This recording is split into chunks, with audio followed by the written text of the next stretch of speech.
Olá, eu sou a Vanessa. Minha mãe disse que meu nome significa borboleta. Meu nome também reflete uma pessoa que está sempre alegre e otimista. Isso tem tudo a ver comigo. Tenho 8 anos e estou muito feliz em compartilhar com você sobre a deficiência física. Toca aí. Mas tem que ser somente com a minha mão direita devido à minha triplegia. Ah, você ainda não conhece a triplegia? Não se preocupe, falaremos mais sobre isso adiante. Conversaremos hoje sobre as características das principais deficiências físicas, a relação do professor e sua contribuição para o acesso e permanência dos alunos com deficiência física, inclusão e atendimento pedagógico especializado, a participação da família no processo educativo na educação especial, convivência na educação especial, leis e direitos das pessoas com deficiência e um pouquinho mais. Você conhece as características das principais deficiências físicas? Falaremos mais disso adiante.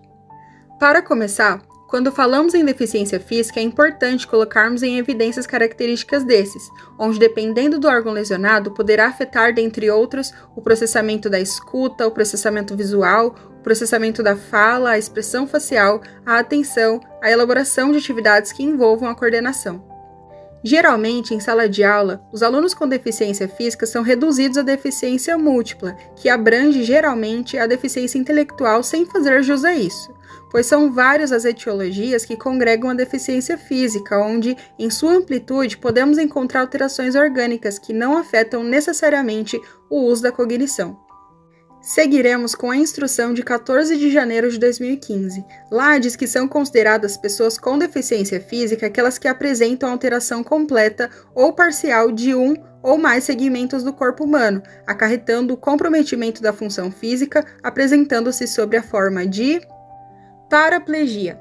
É uma condição física quando a pessoa não consegue movimentar ou sentir as pernas, uma situação que pode ser permanente e que geralmente é causada por uma lesão na medula espinhal. Paraparesia é a perda facial das funções motoras dos membros inferiores ou superiores. Monoplegia é a perda total das funções motoras de um só membro, podendo ser membro superior ou membro inferior. Monoparesia, perda parcial das funções motoras de um só membro, podendo ser membro superior ou membro inferior. Tetraplegia acontece quando lesões atingem a medula espinhal a nível cervical, causando perda dos movimentos do tronco, pernas e braços. Tetraparesia, sequela neurológica de dormência e formigamento, além da diminuição e redução da força muscular nos 4 membros. Triplegia, quando 2 membros de um mesmo lado e um membro do outro lado do corpo não realizam movimentos. Triparesia, é quando 2 membros de um mesmo lado e um membro do outro lado do corpo podem realizar alguns movimentos. Hemiplegia é a perda grave ou total da função motora de um lado do corpo. Hemiparesia, paralisia cerebral de um lado do corpo causada por lesões da área corticoespinhal, causando fraqueza muscular. Ostomia é o procedimento realizado com o objetivo de construir um novo caminho para a eliminação de urina e fezes. Amputação ou ausência de um membro. Amputação é o termo utilizado para definir a retirada total ou parcial de um membro do corpo. Paralisia cerebral. A criança com paralisia cerebral normalmente apresenta uma certa rigidez muscular e dificuldade para controlar os movimentos. A depender do local e tamanho da lesão no cérebro, a criança também pode apresentar outros problemas, como alteração de percepção e um déficit intelectual. Nanismo. É um transtorno que se caracteriza pela deficiência no crescimento, resultando numa pessoa com baixa estatura, se comparada com a média da população da mesma idade e sexo. Membros com deformidade congênita ou adquirida. Congênita é quando existe no indivíduo ao nascer, e mais comumente antes de nascer, isso é, durante a fase intrauterina. Adquirida é quando ocorre depois do nascimento, em virtude de infecções, traumatismo e intoxicações. As deformidades estéticas não se enquadram como deficiência física. As deformidades estéticas que têm apenas alteração na forma, mas não têm impacto na funcionalidade, e as que não produzem dificuldade para o desempenho de funções. Agora que já conhecemos algumas características das principais deficiências físicas, a seguir abordaremos os demais assuntos com profundidade, tendo em foco a educação voltada para a pessoa com deficiência física. A relação do professor e sua contribuição para o acesso e permanência dos alunos com deficiência física. A postura do professor no acolhimento ao receber esses alunos poderá ser determinante para uma permanência de qualidade. Ao receber um aluno com essa deficiência em sala de aula, as ações mais importantes para promover esse ambiente de desenvolvimento no âmbito escolar é ouvir o aluno com deficiência e encontrar a modalidade que mais combina com as vontades, os gostos e as características de cada um. É fundamental que o professor tenha um conhecimento prévio de quais atividades lúdicas são as mais indicadas para cada tipo de deficiência. Isso contribuirá no elo entre aluno, aprendizado e a turma como um todo. Sempre que possível, é necessário que o professor tenha contato com a família para aumentar a troca entre a escola e o núcleo familiar, que tem papel decisivo no desenvolvimento da criança com deficiência e sua permanência na sala de aula.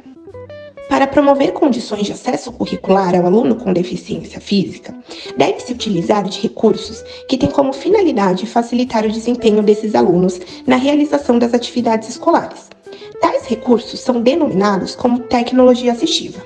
Segundo Pereira, a tecnologia assistiva pode ser conceituada como o arsenal de recursos e serviços que contribuem para proporcionar ou ampliar as habilidades funcionais de pessoas com deficiência e, consequentemente, promover vida independente e inclusão. De acordo com o atendimento educacional especializado na deficiência física, os professores responsáveis por esse atendimento têm como atribuição selecionar recursos para proporcionar aos alunos com deficiência física o acesso ao conhecimento e ao ambiente escolar. No documento acima mencionado, encontram-se ainda as seguintes sugestões de tecnologia assistiva direcionadas à vida escolar de aluno com deficiência: uso de comunicação aumentativa e alternativa para atender às necessidades dos educandos com dificuldades de fala e escrita. A adequação de materiais didático-pedagógicos às necessidades dos educandos, tais como engrossadores de lápis, quadro magnético com letras com ímã fixadas, tesouras adaptadas, entre outros. Desenvolvimento de projetos em parceria com profissionais de arquitetura, engenharia e técnicos em edificação para promover a acessibilidade arquitetônica. Adequação de recursos de informática, teclado, mouse, ponteira de cabeça, programas especiais e acionadores, entre outros. Uso de mobiliário adequado. Os professores especializados devem solicitar à respectiva Secretaria de Educação adequações de mobiliário, conforme especificações de especialistas da área, mesa, cadeira e quadro, entre outros, bem como os recursos de auxílio à mobilidade, cadeiras de roda e andadores. Vários são os recursos que podem ser utilizados para minimizar as dificuldades funcionais, motoras e sensoriais de aluno com deficiência física.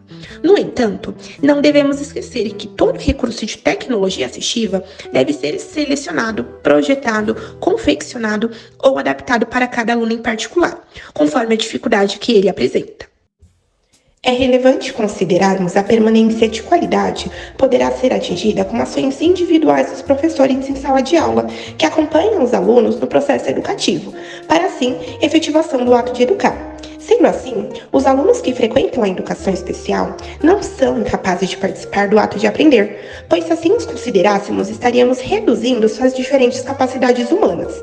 Mas contar com mais profissionais especialistas em educação para pessoas com deficiência é garantir que a inclusão chegará ainda mais longe.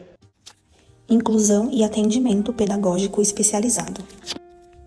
Como incluir um aluno que desafia a escola? A educação inclusiva é um processo contínuo e dinâmico, que implica a participação de todos os envolvidos, inclusive do próprio educando.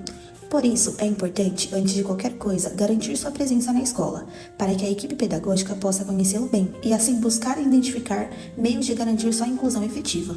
Uma escola inclusiva é uma escola que inclui a todos, sem discriminação, e a cada um com suas diferenças, garantindo a aprendizagem de forma ampla e colaborativa, oferecendo oportunidades iguais para todos e estratégias diferentes para cada um, de modo que todos possam desenvolver seu potencial.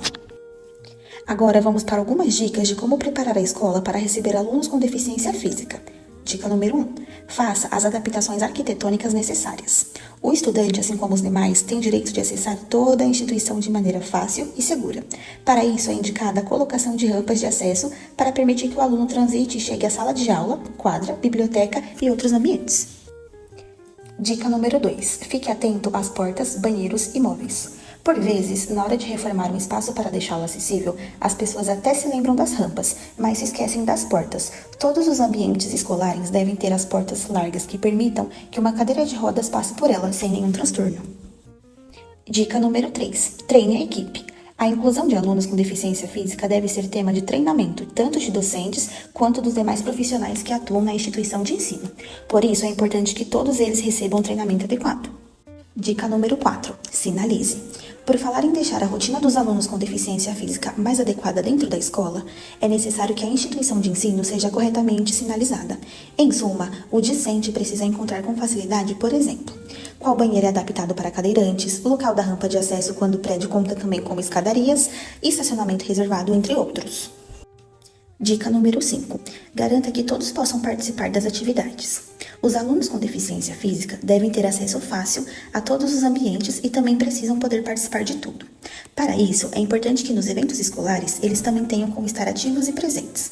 Por exemplo, a escola pode ensinar vôlei sentado para todos e colocar essa modalidade na competição esportiva escolar. O mesmo vale para qualquer outro evento programado. É importante garantir que o estudante se sinta incluído. Em suma, a inclusão de alunos com deficiência física deve ser constantemente trabalhada na escola, tanto no espaço físico quanto social. A participação da família no processo educativo na educação especial. Parceria com a escola. A participação da família com pessoas parceiras pode ser fundamental e um apoio para a inclusão da criança com deficiência física.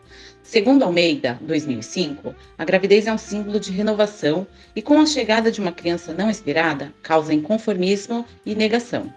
Os professores deverão auxiliar as famílias a não estigmatizarem as diferenças e sim a perceberem a capacidade de participação no mundo competitivo que envolve a superação e o caminho a seguir.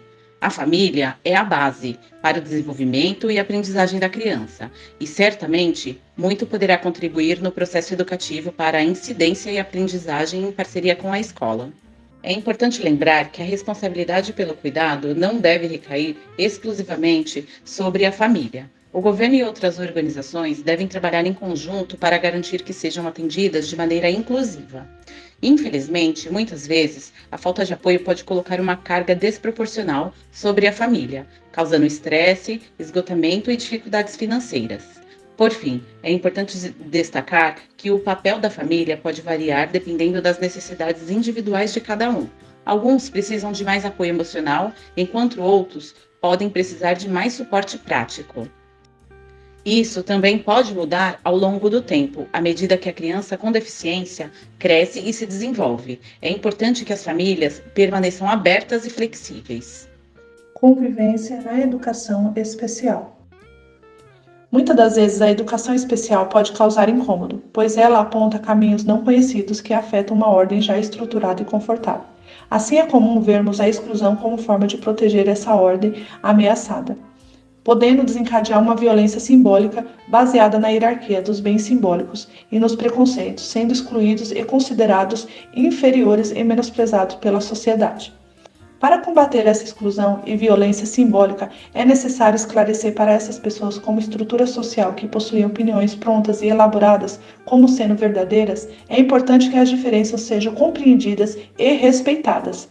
A convivência saudável com a diversidade humana permite que as políticas públicas responsabilizem a sociedade e a escola por promover um convívio de qualidade e desenvolvimento humano, assim contribuindo para a construção de um ambiente educativo aberto, diversificado, que valoriza o desenvolvimento individual e coletivo. Portanto, conviver com a educação especial requer conhecimento em uma sociedade inclusiva, onde ações políticas públicas devem garantir equidade de oportunidades. Cada indivíduo também deve assumir seu papel nesse processo educativo e assim contribuir para uma sociedade verdadeiramente inclusiva para todos. Leis e direitos das pessoas com deficiência física. Os direitos das pessoas com deficiência física são os mesmos das pessoas com outros tipos de deficiência.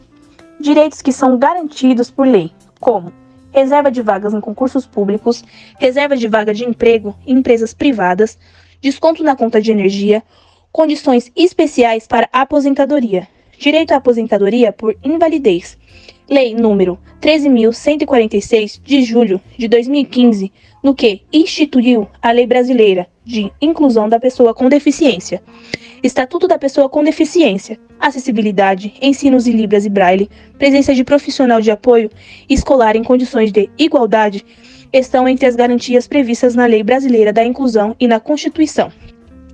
Além de ter direito à educação pública e gratuita, assegurada por lei, preferencialmente na rede regular de ensino e, se for o caso, a educação adaptada às suas necessidades em escolas especiais, conforme estabelecido nos artigos. Agora, iremos conhecer a professora Renata, que nos trará informações importantes sobre o dia a dia escolar de uma pessoa com deficiência física.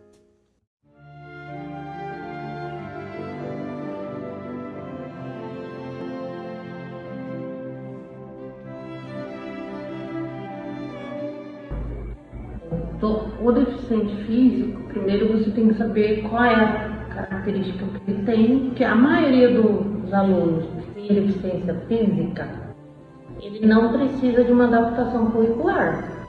Então, agora, se ele tem a deficiência física associada a alguma coisa cognitiva, você precisa adaptar essa atividade, mas a maioria deles não precisa. Mas a gente precisa avaliar o tipo de característica que ele tem. Se ele for só uma deficiência na perna, normal. Se é o braço, aí a gente precisa ver, que às vezes ele não registra, mas você faz oral, não tem problema com isso.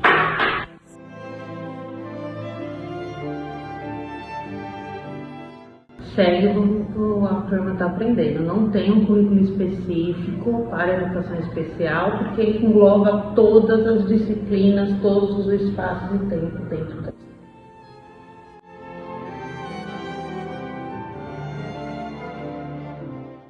estrutura e acessibilidade. Se você tem um aluno que é cadeirante, você não tem rampa, esse aluno não consegue andar pela escola. Se não tem elevador, então, dependendo da deficiência, se está atrelada principalmente à cadeira de roda, influencia muito. Questões de materiais você adapta. Agora, estrutura, porque é uma coisa que a escola não pode mexer, depende de órgãos superiores.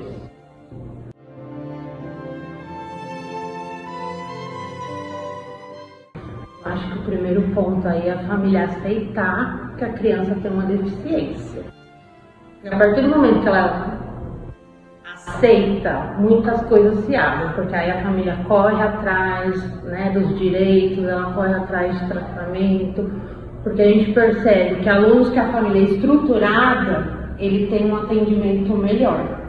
Famílias, né, de pais separados ou com questões sociais são deixados de lado, isso atrapalha bastante.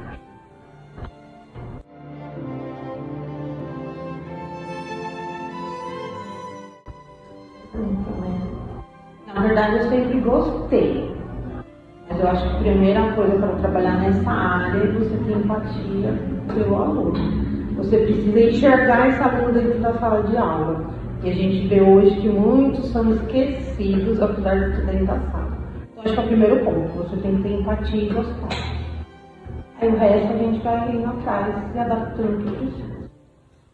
No decorrer dos anos, as pessoas com deficiência física foram muito mal vistas na sociedade, e isso acarretou diversos desafios envolvendo a falta de inclusão, problemas de acessibilidade e integração, eficácia nas legislações, limitações aos direitos sociais do cidadão, como a segurança, a cultura, o lazer, a educação, o trabalho, entre outros, preconceitos e discriminações, altas taxas de desemprego, estigmas sociais e diversas outras barreiras. Porém, particularmente, tenho muita esperança no saber que de um modo maravilhoso fui formada. Ainda quando era uma pequena largatinha, quando meu corpo ainda era informe e os meus ossos estavam sendo formados na pulpa, eu já era muito, muito amada e querida.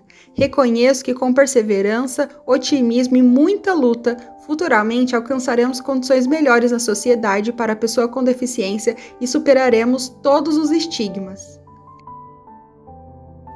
Para encerrar, quero destacar uma frase da pensadora Lê Girão que gosto muito. Ela diz que crianças são como borboletas. cores, formatos e texturas diversas. Algumas voam rápidas, outras nem tanto, mas todas se esforçam para voarem do melhor jeito. Cada uma é diferente, única e especial.